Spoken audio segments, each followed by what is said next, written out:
Combo Breaker! Yo, what's going on, y'all? It's Combo Breaker 99. I'm back with my post-fight analysis for Katlyn Chookagian versus Jessica Andrade. All right, y'all, what happened?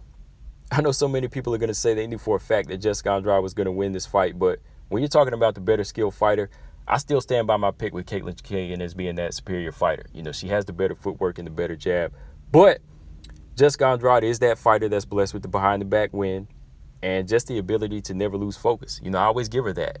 You know, I'm not a Jessica Andrade fan, but I can say that pound for pound, she is one of the most focused fighters in women's MMA today. You know, Jessica Andrade, she has that focus. You know, that's why I always say, sleep on Jessica Andrade, you get slept. Because whatever she lacks in a jab or whatever she lacks in head movement, she makes up for with drive and effort. And I feel like that's what always pushed her ahead of, you know, many of the other fighters, even with better jabs and better footwork. You know, she always stays in a fight and she's always focused. Even if we call her one-dimensional or two-dimensional, you know, she's always focused on that one dimension or two things she can do. You know, she's always focused and she's going to make it work all the way to the end, whether she wins or loses. She's going to go for it. And I always got to give Jessica Andrade credit for that. You know, so she went into this fight. I think Katlyn Chookagian just underestimated her a little bit. You know, even that pre-fight interview, Katlyn Chookagian stated that, you know, she was going to win because she was the bigger, taller fighter. But it's got to be more than that. You know, that's why I was a little iffy with my pick there because Jessica Andrade, she went in there, made this a good physical fight. She took some shots. She ate some shots. You know, she got hit with some good knees in the clinch, but nothing really hurt her. You know, she just stayed in there and really pressed a good physical fight, made it more so in her favor. I think Katlyn was kind of edging the round out, but you could definitely see the fight going into her favor in that last part of the first round.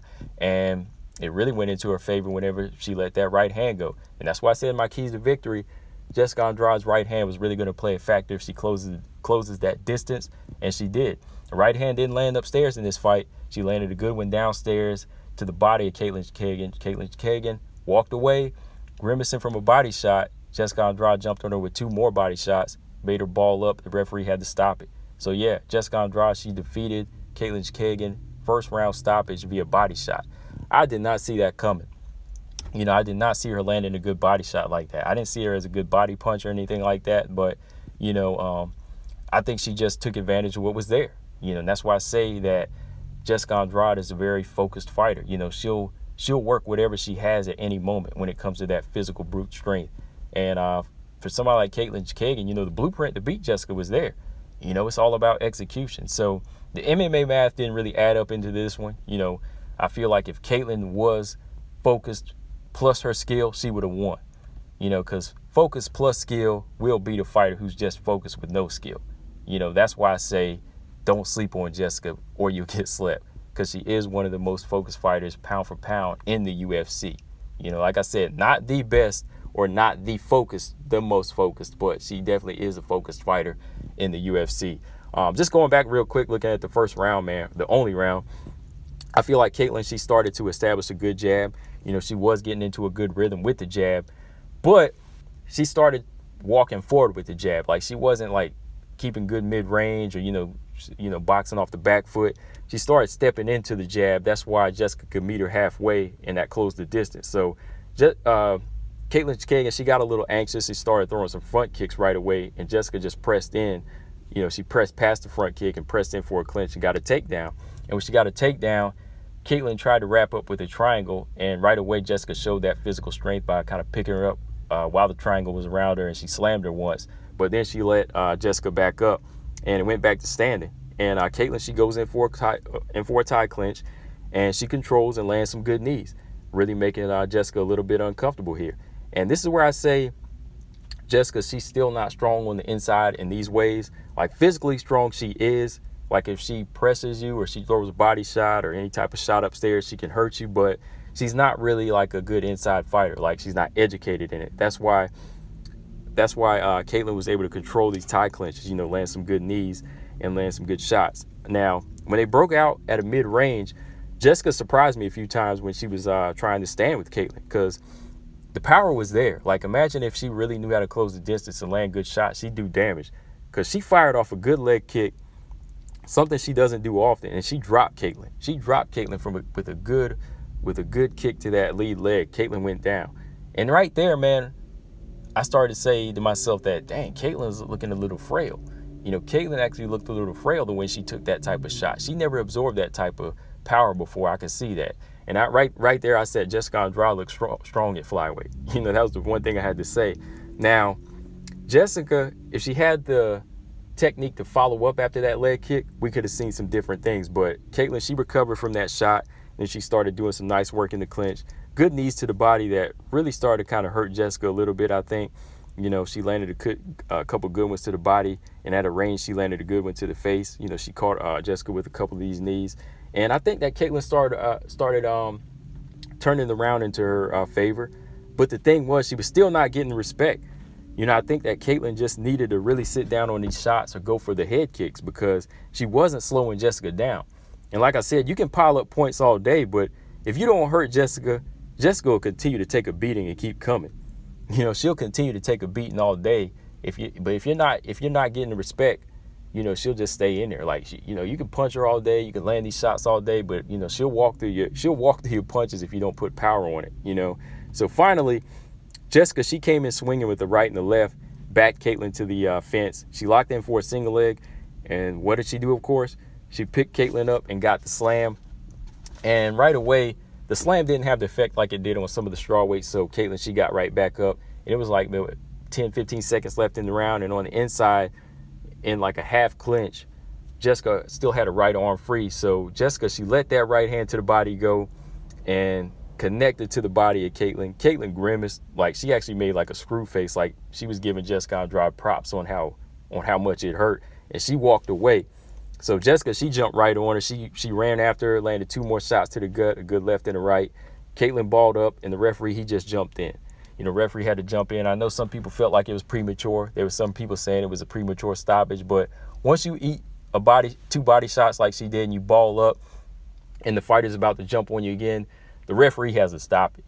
I don't care if it is like 2 seconds left. He has to stop it because anything can happen in that last 2 seconds, Well, maybe like 5 seconds, I'll be a little lenient with 1 or 2 seconds because maybe you can make it out. But he had to jump on and stop it at that point because Katlyn was hurt. I mean, she walked away from the pain.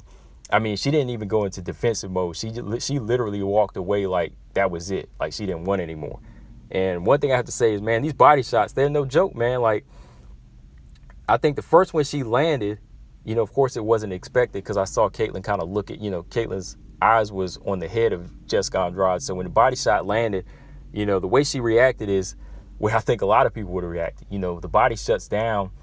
When the body gets hit like to the liver or to the chest, solar plexus, and some of these spots, the fight just leaves you. The killer instinct leaves you. You've seen people get hit and rocked to the chin, but they'll still continue to fight back. Like they're on wobbly legs, but they're still swinging back, trying to fight back. But like once you get hit to the body, that's it. Like your body's telling you, yeah, we got to wrap it up. Your body's like, we got to sit this out. Everything leaves you, and that was like Katlyn Chookagian's reaction. So I'm not making fun of her in that fashion, or I'm not trying to say, oh, she's a quitter, but that's how the body reacts. So the referee, he's just stepping in to save you at that point. So yeah, it's just one of those things. Like I said, once you kind of sleep on a fighter like Jessica Andrade, who may be one-dimensional, but she's really focused, you will lose. You will lose. I was thinking that Katlyn was going to stay away for 3 rounds or for however long it took and just use her skill, and she was going to come in there focused. But hey, it happens like that, man. The MMA math never adds up sometimes, But I will say this, man. I will say this as the final part. Now, after seeing how Katlyn was handled by Jessica Andrade, can I say that Jessica Andrade looks stronger at 125? Yes.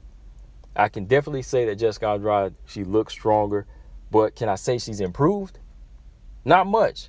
I can't say that she's improved much because she was just dealing with a focus who was a fighter who wasn't as focused like Katlyn Chookagian, and you saw what happened. But when you seen her fight fighters like Weili Zhang in smaller weights and Joanna, you see what they could do to her. So I have to say she hasn't improved much, and it's obvious because Jessica Andrade, she still wasn't moving her head, she's still not cutting the octagon off, and she still was taking too many shots just to get the slam.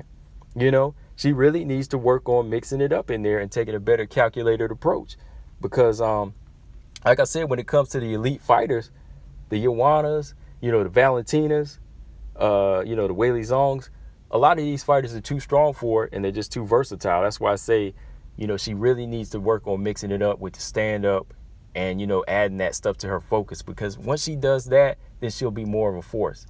Jessica Andrade right now could be a force if she was focused and she was skilled. Imagine if she was focused and skilled, she'd still be champion. Hell, she could possibly be a 2-division world champion, if she really wanted to. It could be there. Like if she really had like the focus and the skill, she could give Valentina a run for her money. Not now, because everybody, don't get me wrong. I'm not saying she could beat Valentina right now, but I'm just saying if she had everything put together more so in that manner, she could definitely be up there, with like Amanda Nunes or like a Valentina, once you put the skill and the focus together. But focus ain't going to win you every single fight. But yeah, man, overall, this was a good fight for Jessica Andrade. Like I said, I got to give her all the credit in the world, because now she's putting herself into that #1 contender spot, and she wants the strap. And this is what Jessica Andrade fights for. This is something I'm going to talk about in another video. Jessica Andrade, she lives for this.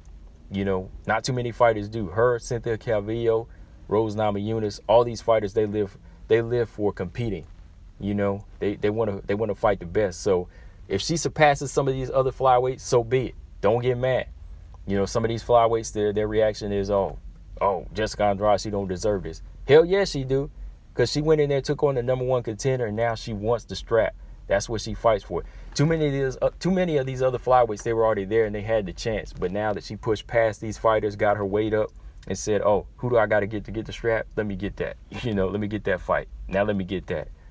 She was the only fighter that's kind of did that right away off of one fight. So shout out to Jessica Andrade. If she gets the title shot next, if she gets the winner of Valentina versus Jennifer Maia next, I'm cool with that. You know what I mean? So like I said, I'll make another video talking about this later. But yeah, guys, let me know in the comment section, what do y'all think Jessica Andrade should do from here? Does she deserve a title shot? Or what do you think Katlyn Chookagian should do from here? Do you think she should hang it up, or do you think she should continue fighting? But yeah, guys, let me know. Like I said, I got more videos coming on this, because Jessica Andrade, she did shake up the flyweight division. Combo Breaker 99, guys. Make sure y'all subscribe. I'm out. Peace.